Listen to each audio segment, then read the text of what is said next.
શું તમે મેટફોર્મિનની ગોળીઓ લો છો? શું તમને ખબર છે કે મેટફોર્મિનની ગોળી સાચી રીતે કેવી રીતે લેવાય જેનાથી તમને એનો સૌથી વધારે ફાયદો થાય? અને જો અગર તમે મેટફોર્મિનની ગોળી સાચી રીતે નહીં લો તો એનો તમને ફાયદો ઓછો અને નુકસાન વધારે પણ થઈ શકે. તો ચાલે આજે આપણે આ વિડીયોમાં જાણીએ કે મેટફોર્મિનની દવા સાચી રીતે કેવી રીતે લેવી જોઈએ. નમસ્કાર દર્શકો, સ્વાગત છે તમારું મારી આ યુટ્યુબ ચેનલ ઉપર. હું છું તમારી હોસ્ટ ડૉક્ટર તન્વી મયુર પટેલ, એન્ડોક્રાઇનોલોજિસ્ટ એટલે કે હોર્મોન નિષ્ણાત ડૉક્ટર, મુંબઈથી. હોર્મોન વિશેષજ્ઞ ડૉક્ટર હોવાની વજહથી મેટફોર્મિનની દવા એક મારું બહુ કોમન પ્રિસ્ક્રિપ્શન છે. અને જ્યારે અમે મેટફોર્મિનની ગોળી લખીએ ત્યારે ડૉક્ટરને પેશન્ટો સવાલ પૂછે કે ડૉક્ટર આ દવા કેવી રીતે લેવાય? તો આ દવા કેવી રીતે લેવાય અને એ બહુ જ મહત્ત્વપૂર્ણનો ટૉપિક છે. કેમ કે અગર તમે નહીં લો તો તમને આને કઈ પ્રોબ્લેમ આવશે એનાથી તમે બચી શકો જો તમે દવા સાચી રીતે લો તો એને જ આજે આપણે બહુ વધારે વિસ્તારમાં વાત કરીશું.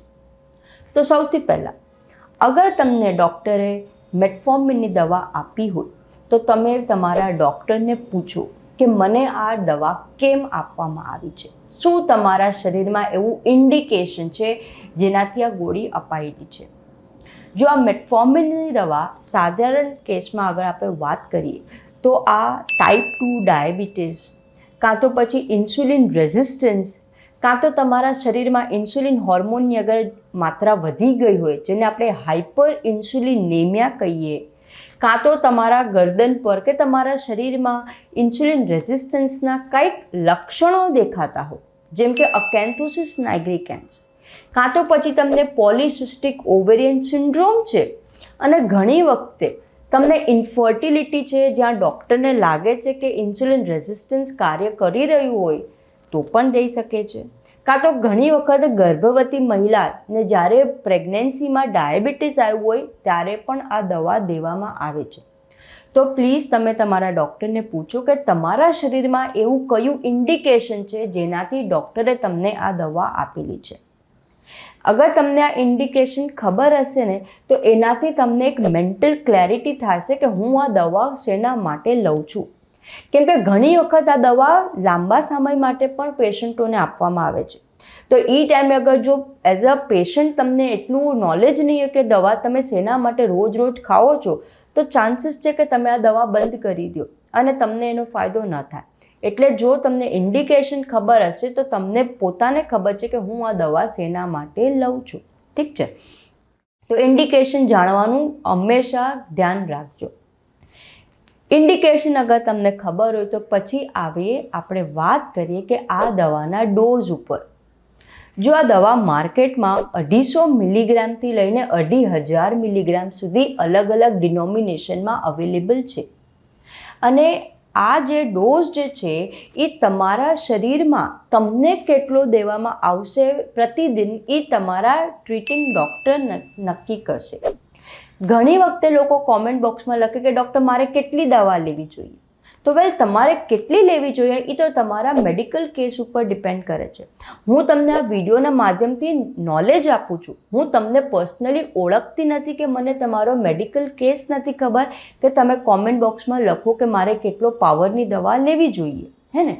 પણ તમને તમારા જે પણ ડૉક્ટરનો જેના પાસે તમે ઈલાજ કરાવો છો એને તમે પૂછો, એ તમને તમારા શરીર અને તમારા મેડિકલ કેસના વ્યાપક તમને દવાનો ડોઝ લખી આપશે. ઠીક છે. શરૂઆતમાં જ્યારે નવી આ દવા ચાલુ કરવામાં આવે છે ત્યારે આ દવા 250 મિલીગ્રામથી યુઝ્યુઅલી ચાલુ કરવામાં આવે છે, ખાસ કરીને PCOSમાં. અગર તમને ટાઈપ 2 ડાયાબિટીસ હોય તો ઘણી વખતે ડૉક્ટરો 500 મિલીગ્રામના પાવરથી પણ ચાલુ કરતા હોય છે. તો આ ડોઝનું યુઝ્યુઅલી સ્ટાર્ટિંગ હોય છે. જેવું તમે આ દવાનો સ્ટાર્ટ કરશો એટલે આ દવાની અસર આવવાની શરૂ થઈ જશે. મેટફોર્મિનની દવા જે છે એક બાઇગ્વેનાઇડ ફેમિલીની દવા છે જે તમારા લીવર અને તમારા સ્નાયુઓ પર કાર્ય કરશે અને જેને લીધે તમારું શુગર અને તમારા શરીરમાં ઇન્સ્યુલિન હોર્મોનનું બેલેન્સ રહેશે. એટલે જેવા તમે આ દવા લેશો, તમારા શુગર અને તમારા ઇન્સ્યુલિન હોર્મોનમાં પણ તમને ધીરે ધીરે ફરક આવવાનો દેખાતો ચાલુ થઈ જશે. અને એટલા માટે જ્યારે શરૂઆતમાં જ્યારે ડૉક્ટર તમને દવા આપે તો એ દવા ઓછા પાવરથી જ ચાલુ કરે. એની પાછળ ઘણા બધા કારણો છે. સૌથી પહેલાં દવા નવી છે તમારા શરીરમાં, તો આ દવાને તમારા શરીરમાં ફાવવી જોઈએ, વાફક આવવી જોઈએ. અને જેવા તમારા શરીરને આ દવાથી વ્યાજબી થઈ જશે, ધીરે ધીરે ડૉક્ટર પાવરમાં વધઘટ કરી શકે. એટલું જ નહીં, અગર તમે બહુ મોટો દવાનો પાવર ચાલુ કરશો તો તમને આના દવાના સાઈડ ઇફેક્ટ આવી શકે, અને જેને લીધે ઘણી વખતે પેશન્ટો આ દવાઓ બંધ કરી દે છે. અને એવું ન થાય એના માટે પણ આ દવા શરૂઆતમાં ઓછા પાવરથી ચાલુ કરવામાં આવે છે. ઘણી વખતે લોકો બહુ ડાયા હોય અને પોતે દવાઓ ચાલુ કરે, વિચારે કે અમને તો બધું નોલેજ છે, અમે પોતાની હિસાબે જ અમને ઠીક કરશું. અને આવા ડાયા લોકો પોતાની રીતે દવાઓ લેવાનું ચાલુ કરી દે. તો તમે અગર આવી રીતે સેલ્ફ મેડિકેશન કરશો અને જો હેવી પાવરથી તમે ચાલુ કરશો તો થઈ શકે તમારું શુગર અને તમારા ઇન્સ્યુલિનમાં મેજર ફ્લક્ચ્યુએશન આવે અને તમને લો શુગર જેવું પણ થઈ શકે. ઓકે, આમ તો મેટફોર્મિન ડાયરેક્ટલી પડશે હાઇપોગ્લાયસેમિક દવા નથી માનવામાં આવતી. એને અમે મેડિકલ ભાષામાં એન્ટી હાઇપરગ્લાયસેમિક એજન્ટ કહીએ છીએ. એટલે એકલી મેટફોર્મિનથી લો શુગર ન થાય, પણ તમારું શરીર અગર બહુ યુનિક છે તો તમને એકલા મેટફોર્મિનના દવાથી પણ આવું લો શુગર થઈ શકે. લો શુગર શું છે, કોને થાય, કેવી રીતે થાય, એના કયા લક્ષણો છે, કેવી રીતે એને ઠીક કરાય, કેવી રીતે તમે લો શુગરથી બચી શકો, એના બધા વિશે મેં એક ડિટેલમાં વિડીયો બનાવ્યો છે, એક પ્લેલિસ્ટ બનાવી છે. તમને જોઈએ તો તમે જોઈ લેજો, કેમ કે બહુ જ ઇમ્પોર્ટન્ટ છે લો બ્લડ શુગર.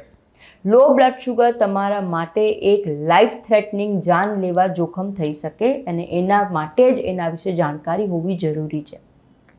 તો મેટફોર્મિનની દવા સેલ્ફ મેડિકેશન નથી કરવાની. જે ડૉક્ટરે તમને ડોઝ આપ્યો એ જ લેવાનો છે. સેલ્ફ મેડિકેશનથી મને બીજી એક વસ્તુ યાદ આવે છે કે એ છે કે ઘણી વખતે લોકો એમ રિસર્ચ અને ઇન્ટરનેટ ઉપર સર્ચ એન્જિનમાં જોતા હોય છે અને વિચારે કે મેટફોર્મિનની દવાથી વજન ઘટશે, અને આવા ઘણા બધા લોકો પોતાના હિસાબે આ દવા લેવા માંડે વજન ઘટાડવા માટે. તો જો એક વાત સમજો, મેટફોર્મિનની દવા વેટ લોસ મેડિસિન નથી. એનો તમારા વજન ઉપર કાંઈ બહુ મોટો ફાયદો થવાનો નથી. ઓકે, ઉલટાનું એમ થઈ શકે કે તમને કોમ્પ્લિકેશન આવી શકે, અને એટલું જ નહીં, તમને એટલો ફાયદો નહીં થાય, સાઈડ ઇફેક્ટ આવશે, અને વધારે તમે મૂંઝવાઈ જશો કે આ દવાથી વજન તો ઘટ્યું નહીં, અને ખાલી ખોટી દવાઓમાં પૈસાય નાખ્યા અને શરીરે હેરાન થયું. તો પ્લીઝ આ વેટ લોસની દવા નથી, એ પણ ધ્યાનમાં રાખજો. ઓકે, તો પ્લીઝ તમે ઇન્ડિકેશન સમજો અને તમારી દવાનો ડોઝ સમજો. જેવી તમે દવા લેશો એની ઇફેક્ટ જેવી શુગર અને ઇન્સ્યુલિન પર આવતી જશે. ડૉક્ટર તમારી દવા આગળ ચાલતા વધઘટ કરી શકે, કાં તો બંધ પણ કરી શકે, તમારા કેસ ટુ કેસ ડિપેન્ડ થાય. ઓકે, હવે જ્યારે તમે આ દવા ખરીદો છો તો દવા તમે ઓબ્ઝર્વ કરશો કે બહુ મોટી હોય છે. સૌથી પહેલી વખત જ્યારે નવા પેશન્ટ આ દવા લેવાનું ચાલુ કરે, ઘરે જઈને જેવી દવા ખોલે, અરે બાપરે, આ તો બહુ મોટી ગોળી છે, આને કેવી રીતે ગળવી? ઠીક છે, તો ઓફકોર્સ આ દવા મોટી સાઇઝમાં હોય છે, કેમ કે આનો પાવર 250 થી 2500 મિલીગ્રામ છે. એટલે જેટલો દવાનો પાવર મોટો હશે એટલી ગોળીની સાઇઝ પણ વધવાની જ છે, સ્વાભાવિક વાત છે. તો આ દવા સફેદ રંગની હોય છે, મોટી ગોળી હોય છે, ડોઝ પર ડિપેન્ડ હોય છે. યુઝ્યુઅલી આ જો સાદી દવા છે તો આના પર કોઈ પ્રકારનું કોટિંગ હોતું નથી. ઓકે, ખાસ કરીને જ્યારે લોકોને આ દવા લેવાની હોય છે ને, તો આ મોટી સાઇઝની જોઈને બે વસ્તુ થાય. સૌથી પહેલાં તો ડરી જાય કે આને લેવી કેવી રીતે, અને પછી પોતાની હિસાબે એનો કાંઈક તોડ કાઢે. આપણે ગુજરાતી લોકો બધી વસ્તુનો શોર્ટકટ અને સ્માર્ટ કેવી રીતે કરવાનું એમાં માહિર છે, અને વિચારે કે આને આપણે હવે કેવી રીતે લેવાય. તો ઘણા બધા લોકો ઘણી બધી વસ્તુઓ કરતા હોય. કોઈ લોકો તો દવાને 1/2 ભાગ કરી નાખે કે ચલો 1/2 ટુકડા કરી નાખ્યા, ગળી લીધી, ઇઝી થઈ ગઈ. ઘણા લોકોને એમ લાગે કે આ દવા એટલી કડવી હોતી નથી, તો મોઢામાં રાખીને ચૂસે રાખે, એમ લાગે કે આ ચ્યુએબલ અને સ્વોલો કરવાવાળી દવા છે. ઘણી વખતે ઘણા લોકો એમ પણ કરે કે દવાને લઈને પાવડર કરે અને એને એક ગ્લાસ પાણીમાં નાખીને ઘોલી નાખશે અને પાણી પી લેશે. વિચારે કે આ રીતે કરીને દવા લઈ લઈ. તો પ્લીઝ તમે આવા કોઈ પણ અખતરા નહીં કરતા. આ દવા આવી રીતે ન લેવાય. આ દવા તમારે આખી એકી સાથે લેવાની છે, મોઢાના માધ્યમથી તમારે ગળવાની છે. જો તમને લાગતું હોય કે આ દવા ગળવામાં તમને તકલીફ થાય છે તો તમે એક મોટો ગ્લાસ પાણી 200-250 મિલીલીટર જેટલું પાણી પી લો, તો તાકી તમને ગળામાં દુખે કે ખૂંચે નહીં. પણ મહેરબાની કરીને આ દવાને તમે તોડતા નહીં, આને સ્વોલો નહીં કરતા, આને તમે ચૂસતા નહીં અને આને તમે પાવડર નહીં કરતા, કેમ કે એને લીધે આ દવા એટલી વ્યવસ્થિત રીતે કાર્ય નહીં કરે. ખાસ કરીને જે મેટફોર્મિનની દવાઓ જે સાઈડ ઇફેક્ટ ન કરે ને, એના માટે માર્કેટમાં સ્પેશિયલ ટાઈપની દવાઓ ઉપલબ્ધ છે, જેને આપણે સસ્ટેન રિલીઝ કાં તો એક્સટેન્ડેડ રિલીઝ દવાઓ કહીએ છીએ. આ દવાઓમાં ખાસ કરીને એવી રીતે દવાનું પેકિંગ અંદર મોલિક્યુલનું થયું હોય કે આ દવા ધીરે ધીરે કરીને તમારા શરીરમાં એની અસર લાવશે. જો તમે એને તોડી નાખશો, પાવડર કરી નાખશો કે એવું કરશો ને, તો એનું મોલિક્યુલર સ્ટ્રક્ચર આખું તમે ભાંગી નાખશો અને એ દવા તમારા શરીરમાં એવી રીતે ફાયદો નહીં કરે જે એને કરવાનું છે. એટલે આ મિસ્ટેક તમે પ્લીઝ મહેરબાની કરીને નહીં કરતા. ઠીક છે. બીજો એક મહત્ત્વપૂર્ણનો પોઈન્ટ છે કે આ દવા ક્યારે લેવી, ખાધા પહેલાં લેવી કે ખાધા પછી લેવી? આ સૌથી મોટો સવાલ છે. તો આનો કોઈ કોન્ક્રીટ આન્સર નથી.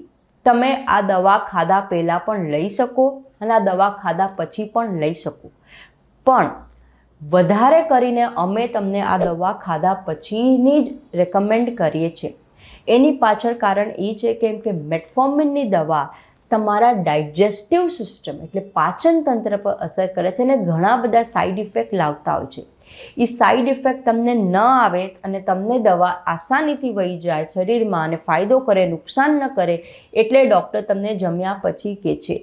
પણ જો તમને આવી કંઈ પ્રોબ્લેમ ન થતી હોય તો તમે આ દવા જમ્યા પહેલાં પણ લઈ શકો, કોઈ પણ વાંધો નથી. ઠીક છે. હવે કેમ કે આપણે સાઈડ ઇફેક્ટની વાત કરી, થોડા બ્રીફમાં તમને કહી દઉં કે સાઈડ ઇફેક્ટ શું થઈ શકે અને ક્યારે થઈ શકે.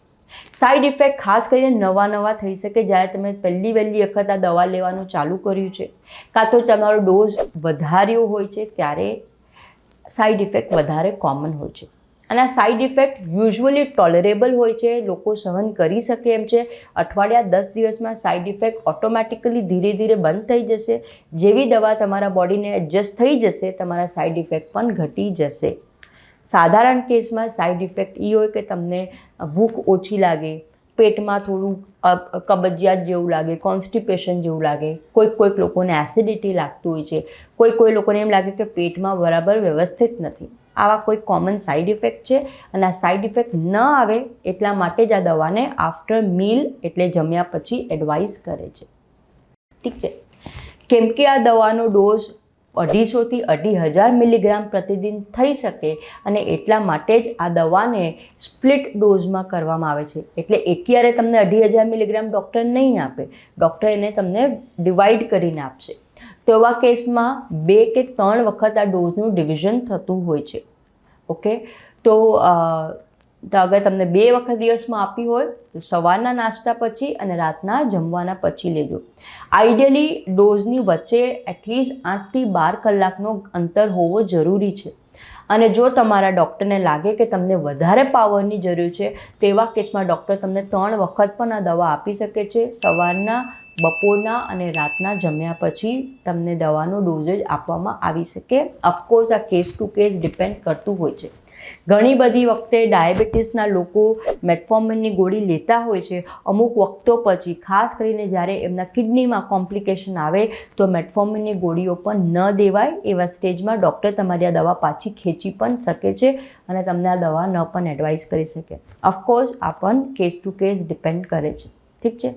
તો આ છે મેટફોર્મિનની ગોળી કેવી રીતે લેવાય. ઠીક છે. મેટફોર્મિનની દવા ઉપર મારું એક આખું ડિટેલમાં પ્લેલિસ્ટ છે, અલગ વિડીયો મૂકેલા છે. મેટફોર્મિનની દવા કેવી રીતે લેવાય, મેટફોર્મિનની દવા PCOSમાં શું ફાયદો કરે, કઈ છોકરીઓ જેને મેટફોર્મિનની દવા આપે છે એ લોકોએ ન લેવી જોઈએ, અને બીજા ઘણા બધા મેટફોર્મિન રિલેટેડ સવાલોના જવાબ કે મેટફોર્મિનની ગોળીથી તમને લૂઝ મોશન કે ડાયેરિયા જેને કે એનાથી તમારે કેવી રીતે બચવું જોઈએ. મેટફોર્મિનની ગોળી અગર તમારા શૌચાલયમાં આવે છે, ટોયલેટમાં આવે છે, તો એનો શું મતલબ? ઘણા બધા વિડીયો બનાવેલા છે. અગર તમે મેટફોર્મિનની દવા લેતા હો તો એ વિડીયો તમે જોજો, તમને બહુ વધારે ડિટેલમાં માહિતી મળી જશે. ઠીક છે, તો આજના વિડીયોમાં આપણે જાણકારી કરી કે મેટફોર્મિનની દવા સાચી રીતે કેવી રીતે લેવાય. અગર તમને આજનો આ વિડીયો પસંદ આવ્યો હોય તો પ્લીઝ તમે લાઇક બટન પર જરૂર ક્લિક કરજો. અને જો તમે મારી આ ચેનલ પર નવા છો, પહેલી વખત આવ્યા છો, તો આને સબસ્ક્રાઈબ કરવાનું નહીં ભૂલતા, તાકી તમને વધારેમાં વધારે હોર્મોન અને હેલ્થ રિલેટેડ જાણકારી મળતી રહે. તમારી જાણકારી માટે હું કહું છું કે મારી આ જે ચેનલ જે છે એ ગુજરાતી સિવાય હિન્દી અને અંગ્રેજી ભાષામાં પણ ઉપલબ્ધ છે. હિન્દી ભાષાની ચેનલ બહુ જ જૂની છે, બહુ વધારે લોકોનો પ્યાર મળ્યો છે અને ઘણા બધા લોકોએ એ રિક્વેસ્ટ કરેલી કે ડૉક્ટર ગુજરાતી છો તો પ્લીઝ ગુજરાતી ભાષામાં વિડીયો બનાવો. એટલે આ ચેનલ નવી છે, તો આ ચેનલને લાઇક અને સબસ્ક્રાઈબ કરીને તમારો મહત્ત્વપૂર્ણનો પ્યાર આપજો, તાકી મને વધારેમાં વધારે પ્રેરણા મળતી રહે કે ગુજરાતી ભાષામાં પણ વિડીયો બનાવવા જોઈએ. ઓકે, તો અને બીજી એક વસ્તુ, જો તમને કોઈ પણ પર્સનલ સવાલ હોય જેનો જવાબ તમને જાણવો હોય તો નીચે કોમેન્ટ બોક્સ છે એમાં લખજો. હું કોશિશ કરીશ કે તમારા કોમેન્ટને જલ્દીથી જલ્દી વાંચી અને એનો જવાબ આપું. અને જો તમને મારી સાથે કન્સલ્ટેશન કરવું હોય તો મારી ક્લિનિક મુંબઈમાં છે. ઓનલાઈનના માધ્યમથી અમે consultation all over the world કરીએ છીએ. અને જો તમને એપોઇન્ટમેન્ટ જોતી હોય તો તમે મારું સ્ટાફ છે એને કોન્ટેક્ટ કરી શકો છો. વોટ્સએપ નંબર આપું છું, એના પર મેસેજ કરજો. નંબર છે 9987829999. હું પાછો રિપીટ કરું છું, 9987829999. આપણે પાછા મળશું કોઈ બીજા એક મહત્વપૂર્ણના વિડીયોમાં. ત્યાં સુધી તમારું સ્વાસ્થ્યનો ખ્યાલ રાખો. નમસ્તે.